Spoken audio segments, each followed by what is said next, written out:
Madame la secrétaire générale du ministère du Commerce, de l'Industrie et des Nouvelles Technologies,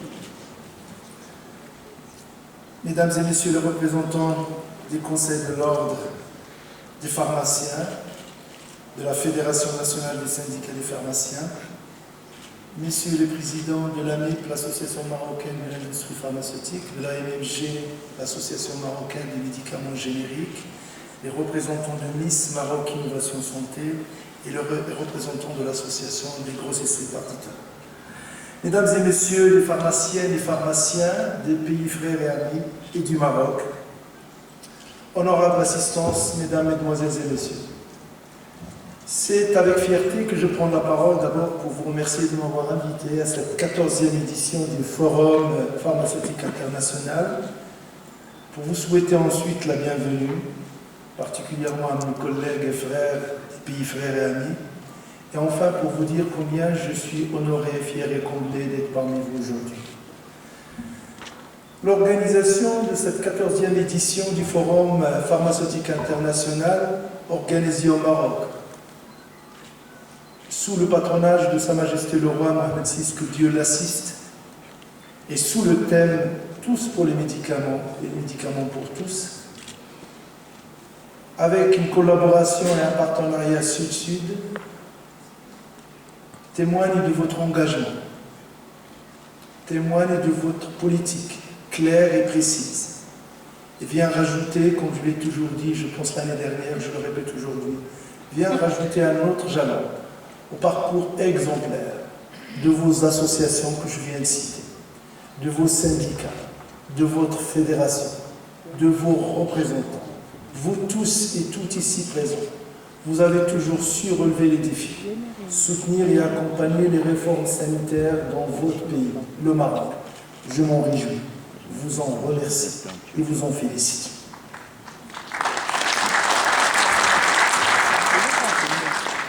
Mesdames et Messieurs,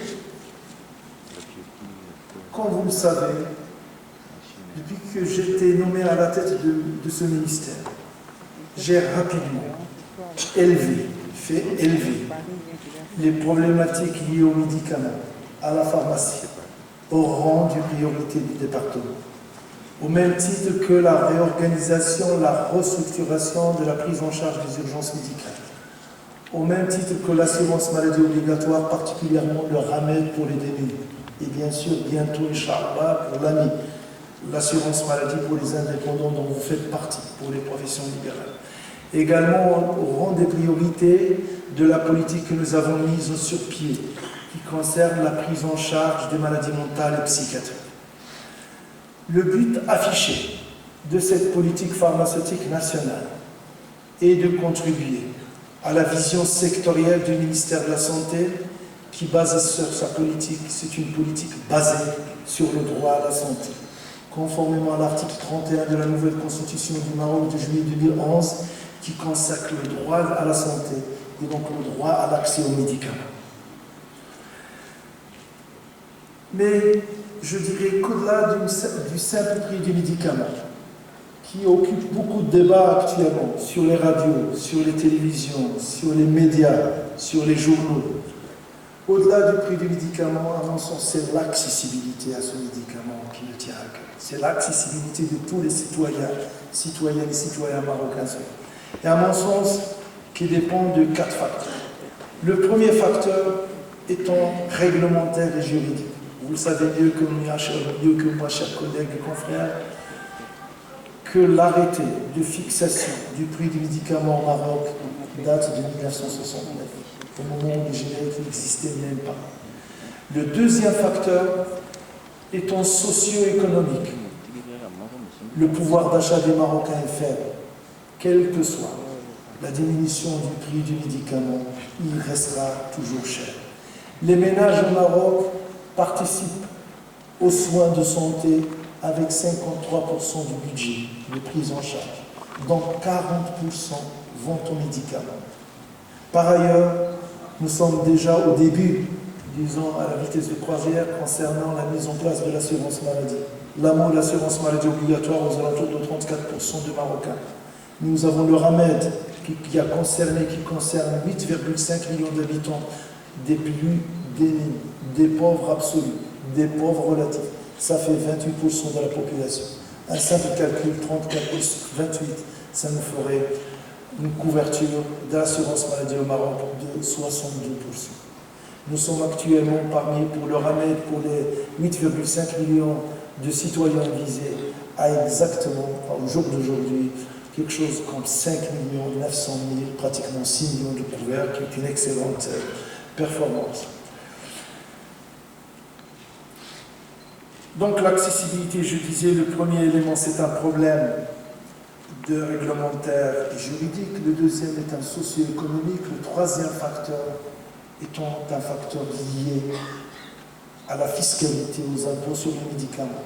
On sait très bien que l'impôt sur les médicaments au Maroc est de 7%. En Algérie, il est de 0%.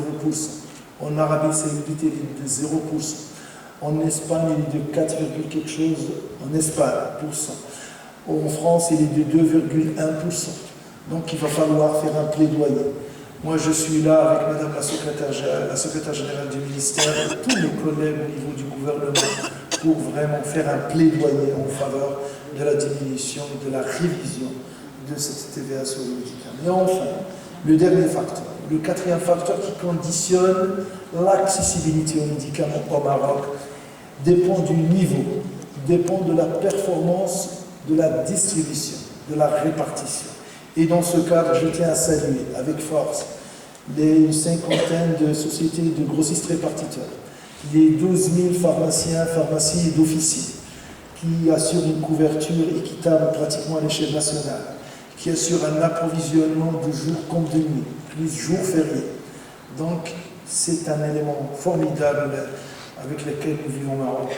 Il est de ma responsabilité en tant que ministre de la Santé de soutenir cette catégorie de professionnels.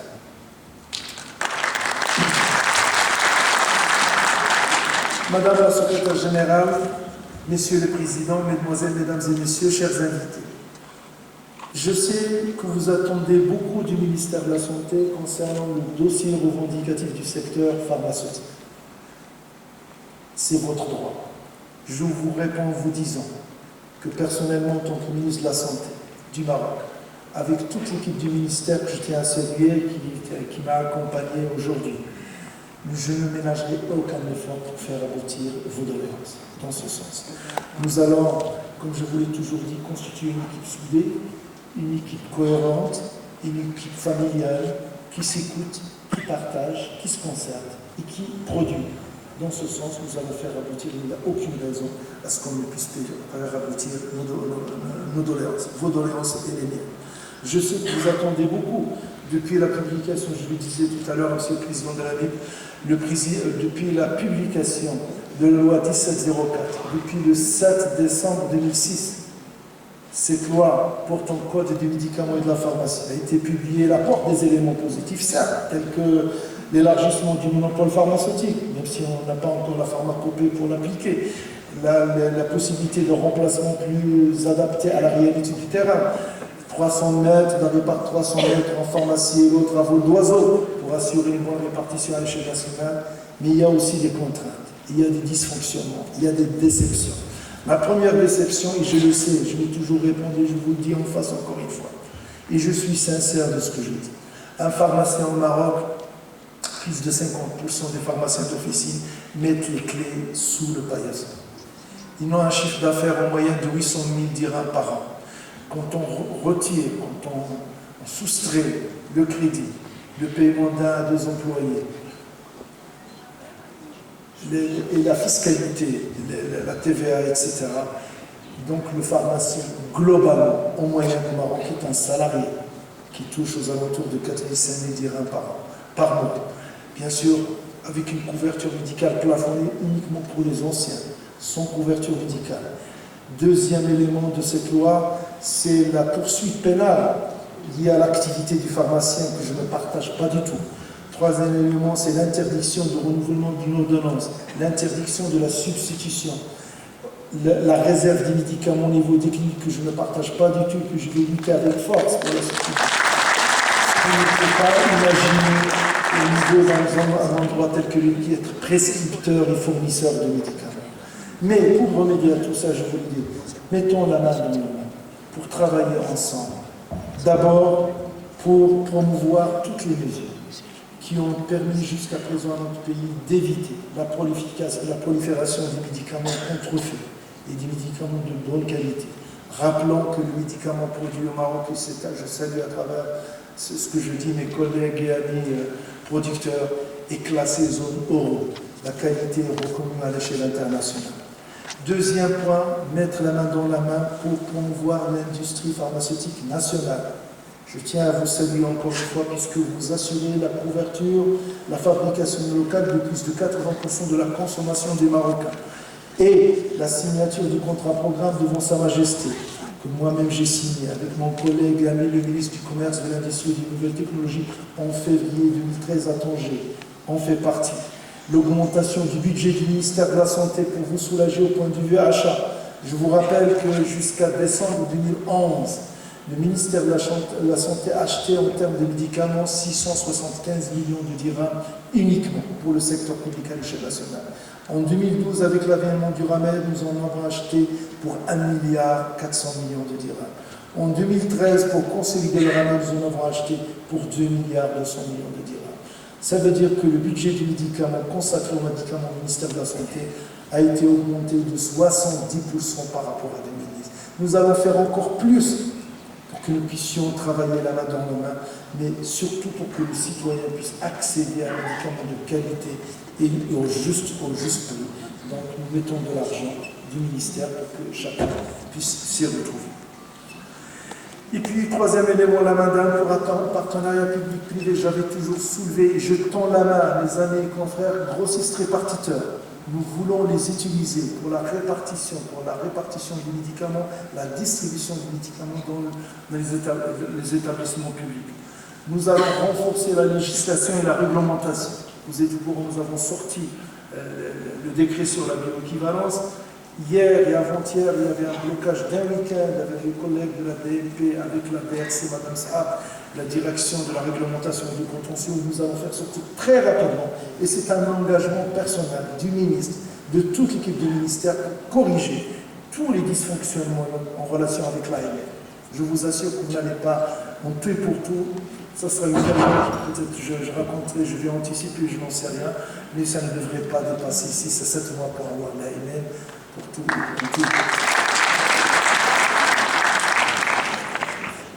Nous allons aussi, je vais travailler également avec vous pour promouvoir, et la loi sur les dispositifs médicaux vient d'être validée par les deux chambres du Parlement. Lutter contre la distribution parallèle. Vous connaissez très bien la position qu'a prise le ministère de la Santé, que j'ai prise personnellement concernant cette distribution, ne serait-ce que le dernier exemple concernant Allo-Médicaments.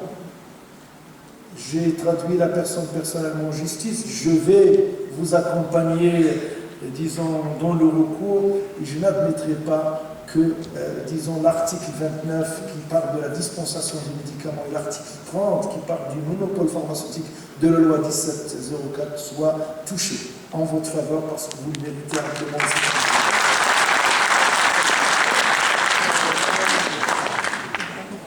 Je vais également, avec vous, travailler, comme je l'ai dit, la main dans la main pour faire le plaidoyer. Je serai votre fervent défenseur au sein du Conseil du gouvernement, auprès de mes collègues, auprès de toutes les autorités, pour assurer une révision sur la TVA des médicaments. Je disais 7% au Maroc, 0% en Algérie, 2% en France, 4% en Espagne.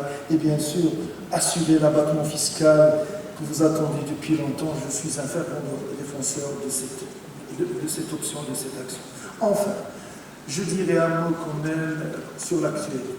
L'actualité, qu'on le veut ou non, ça, c'était certains éléments de la politique pharmaceutique nationale. Mais vous savez, pour le citoyen, à tort et à raison, ce qui l'intéresse de près, c'est le prix du médicament.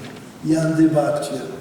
Ce que je souhaite, ce n'est pas pour polémiquer, ce que je souhaite, que c'est très rapidement, voir émerger un accord entre tous les professionnels de la pharmacie, qu'ils soient producteurs, qu'ils soient grossistes répartiteurs, qu'ils soient officinaux, pharmaciens d'officie, et le ministère de la Santé. Pourquoi? Pour que nous puissions vraiment avoir la paix sociale. Terminer avec cette histoire que nous avons déjà annoncé ensemble au Parlement et en dehors du Parlement à la population qu'il y aura une deuxième vague de diminution des prix. Mais bien sûr, sont touchés et sont perturbés l'équilibre budgétaire et financier des uns et des autres. Pourquoi? Parce que tout ce que je viens de dire, que ce soit la TVA, que ce soit l'abattement, que ce soit... Il faut avoir une paix sociale pour aller il faut avoir une paix sociale pour aller travailler et affronter les véritables défis qui nous attendent tous. Au lieu de perdre du temps, entre guillemets, perdre du temps, ça nous a pris énormément de temps. Et je souhaite voir émerger très rapidement cet accord pour que nous puissions vraiment attaquer ensemble les problèmes de fond. Voilà ce que j'allais vous dire. Au total, je terminerai par vous réitérer mes remerciements les plus sincères de m'avoir invité, vous féliciter pour l'organisation de cette 14e édition. Je sais que je peux compter sur vous. En l'occurrence, soyez rassurés, vous pouvez compter sur moi, vous pouvez compter sur le ministère de la Santé pour faire aboutir toutes vos doléances, pourquoi pas toutes vos doléances.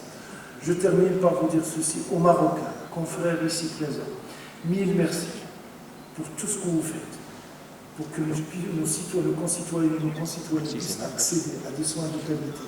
Vous tous ici présents, qui êtes visibles dans cette salle, mais aussi, je n'oublierai pas les gens qui sont absents, invisibles aujourd'hui, qui sont absents parmi nous, qui travaillent dans le monde pour le plus grand bien de nos concitoyens. Mais je m'adressais également un dernier mot pour nos invités, collègues des pays frères à nous. Je vous dis ceci, soyez le bienvenu au Maroc, deuxième pays, votre deuxième pays. Mais nous ne ménagerons aucun effort, nous tous ici présents marocains, pour vous y accueillir selon les bonnes vieilles traditions marocaines. Je vous remercie pour